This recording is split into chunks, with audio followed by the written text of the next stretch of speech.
Okay, so the pulley shaft was screwed tight to the upper governor shaft, outer shaft, which is supposed to slide up and down on the pulley shaft. And what the guy had done was not machined a flat spot on the pulley shaft above the pulley, so it couldn't slide up and down. It was pulling the pulley up with it as it spread out and tried to govern. So that extra load, just no way. And stretching the cable and all of that was really bad. So I took it off after work tonight and I machined a flat spot, and I think I have it pretty smooth right now, moving up and down, and the pulley stays still on the lower part. I think that having a circlip or something on the pulley below would probably be a good idea, holding it in place, but I didn't build this engine, so I can't really do that. Then the spring attachment at the top is very important to be adjusted properly so that it does return down. Now I think I have it governing. We're up at 40 psi or so, more than 40 psi. We're at 3 bar, and here we go.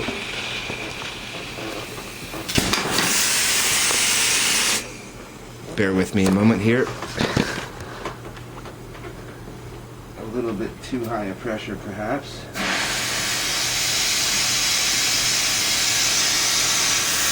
There we go. Now we're below 40 psi.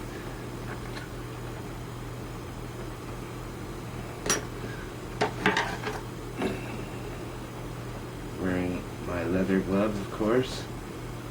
I'm going to be building the Cirrus with a ball bearing shaft.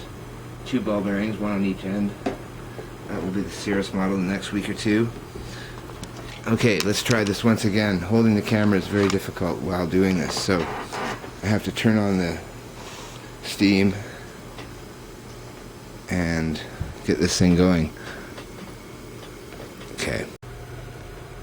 Here we go. Governor working.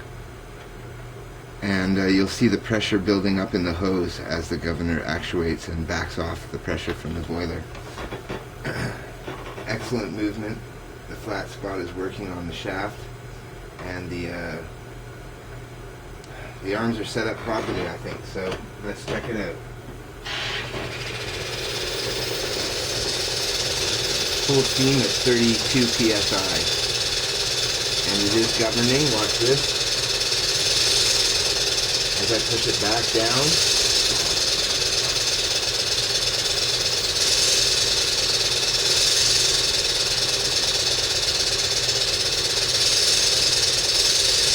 that would be regular speed, that's governed speed. Let's see if the hose stays on. Maintaining 28 psi. I gotta admit, it feels really good to be able to fix something like that. But if the original machining isn't done properly, then it becomes a problem. So we'll turn up the tension on the spring now. As the steam pressure lowers, it will force it to speed up now. So let's see.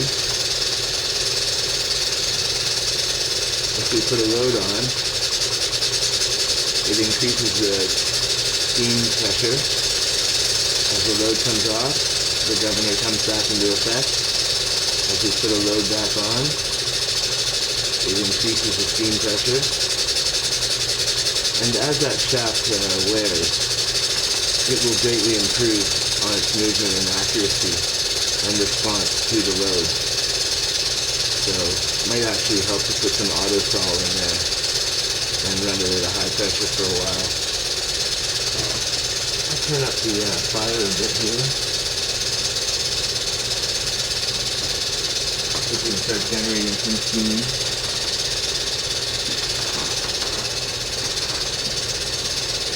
And now that the governor is working, it should be able to build up steam and hold pressure.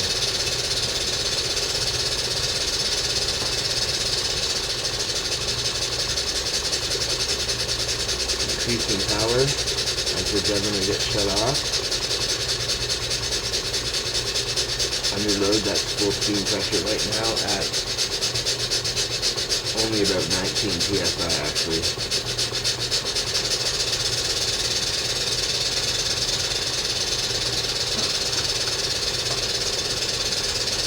Ungoverned, governed. So governing takes over at about 30 psi.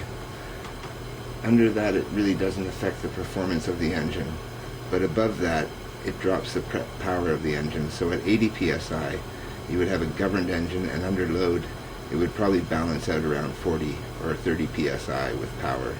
So you would have the higher RPM that we experience at 30 psi, but at 80 psi, so the governor would be working. Now, I wouldn't bet my life on it, but it seems to be working. So there you go, Stuart No9 with a working governor and corrected post mount, reef machined level, and then remachined center rod threaded 6BA straight up and down rather than on an angle. As you will see in earlier videos, it was quite crooked. So now the actual centrifugal force works upon one vertical axis instead of working against the horizontal. We don't have much pressure here, but we'll go out with the engine, so only at about 1.2 bar, 18 psi. Made one heck of a mess. As that hose came out, I had a lot of oil in it. And up goes the governor. There we go.